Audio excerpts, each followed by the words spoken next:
Hello दोस्तों, आप सभी को KVB स्टडी ग्रुप में स्वागत करता हूं।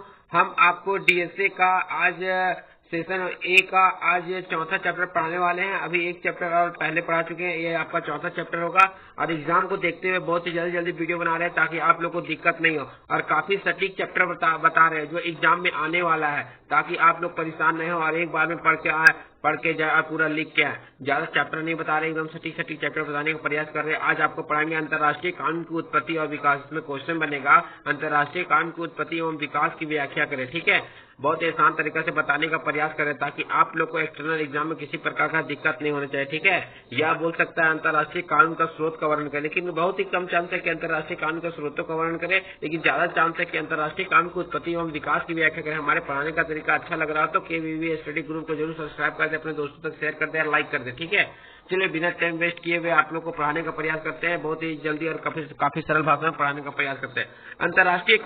अंतर्राष्ट्रीय कानून शब्द का सबसे पहले बेंथम ने प्रयोग किया था 1780 में। ठीक है, जो अंतर्राष्ट्रीय कानून शब्द का प्रयोग सबसे पहले बेंथम ने किया था 1780 में किया था। लेकिन यह सत्य नहीं है कि अंतर्राष्ट्रीय कानून का प्रचलन बेंथम से ही हुआ है। लेकिन यह सत्य नहीं है कि अंतर्राष्ट्रीय कानून का प्रचलन बेंथम से ही हुआ है। अंतर्राष्ट्रीय कानून लगभग उतना ही प्राचीन है जितना कि मानव समाज प्राचीन है।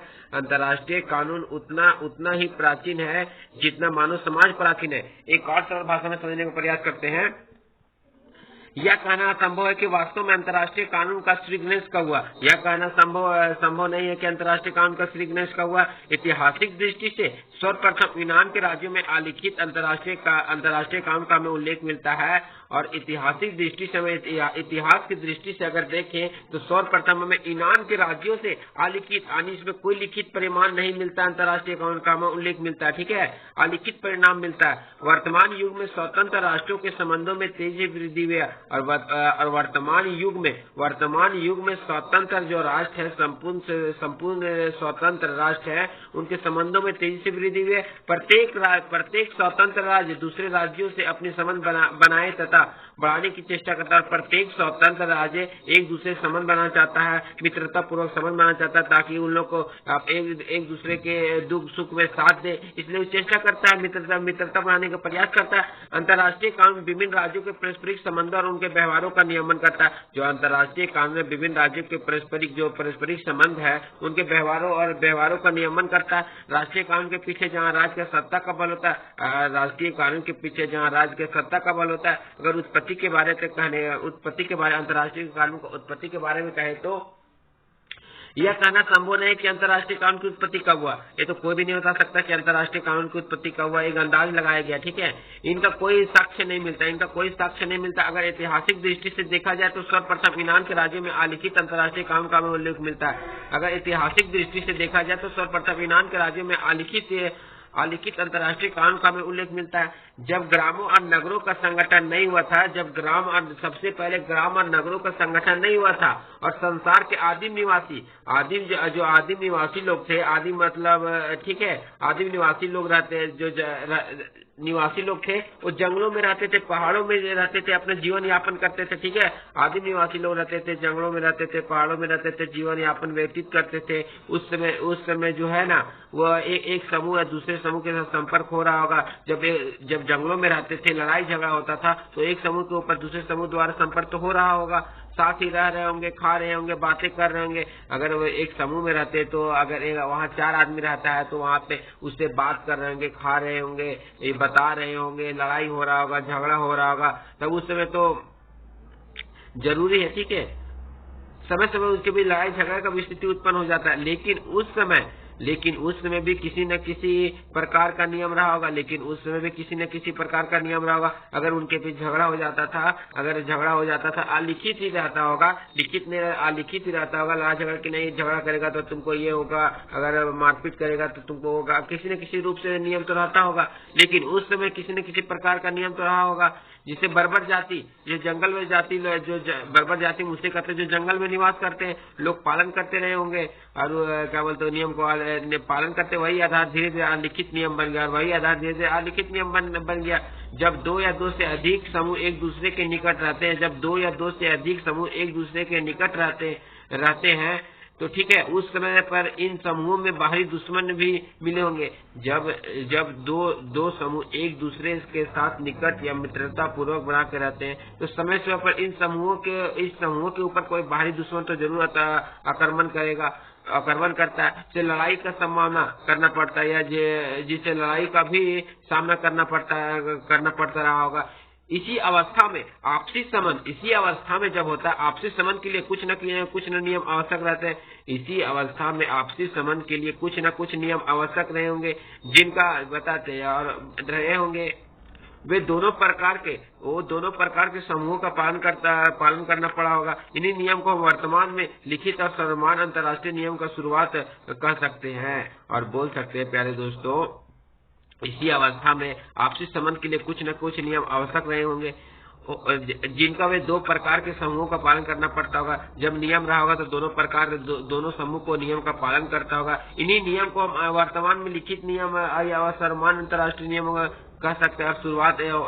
शुरुआत यहीं से हुआ। ठीक है, अंतर्राष्ट्रीय कानून का विकास। ठीक है, अंतर्राष्ट्रीय कानून का विकास। ओपनहीम ने अंतर्राष्ट्रीय कानून का विकास का अध्ययन करते समय मोटे तौर पर दो भागों में बांटा है: ग्रोशियस के पहले का काल, ग्रोशियस के बाद का काल। ग्रोशियस के पहले का काल, सभी राष्ट्र एक दूसरे के संपर्क में आए। सभी राष्ट्र है जो एक दूसरे के संपर्क में आए। इस संपर्क के परिणाम स्वरूप सभी राष्ट्रों के बीच व्यापार होने लगा। जब एक दूसरे के संपर्क में आए तो सभी राष्ट्रों के बीच व्यापार होने लगा, और इस व्यापार के कारण राष्ट्रों के बीच संधि युद्ध का शुरुआत होने लगा। जब इसके संधि अब शुरुआत होने लगा, ठीक है, और इन्हें रोकने के लिए नियम कानून का शुरुआत। और इन्हें जब संधि हुआ, युद्ध हुआ, तो इसे रोकने के लिए कि नहीं मेरे बीच झगड़ा हो रहा है, तो इसको रोकने के लिए कुछ नियम बनाए गए होंगे। ठीक है, नियम बनाने का शुरुआत हुआ। अलग अलग देशों के लिए प्राचीन काल में अंतर्राष्ट्रीय कानून की स्थिति इस प्रकार थी। ठीक है, भारतवर्ष में कानून का विकास। ओपनहीम तथा अन्य विद्वानों का यह कहना है कि अंतर्राष्ट्रीय कानून आधुनिक यूरोपियन की देन है, और बोलते हैं कि भारतवर्ष में कानून का विकास कब हुआ। तो ओपनहीम कहते हैं कि अन्य विद्वानों का यह भी कहना है कि कानून, जो अंतर्राष्ट्रीय कानून आधुनिक यूरोपियन की देन है, लेकिन यह उचित प्रतीत नहीं होता, क्योंकि रामायण महाभारत अर्थशास्त्र के अध्ययन से इन विद्वानों का कथन गलत साबित हो गया। और बोलते हैं कि महाभारत अर्थशास्त्र और अध्ययन से इन विद्वानों के कथन गलत साबित हो गया। रोम में कानून का विकास। ओपनहीम का मानना है कि रोम ने अंतर्राष्ट्रीय कानून के विकास में अधिक योगदान दिया, और ओपनहीम का मानना है कि रोम ने अंतर्राष्ट्रीय कानून के विकास में अधिक योगदान दिया, क्योंकि यहाँ के पुरोहितों का प्रचलन था।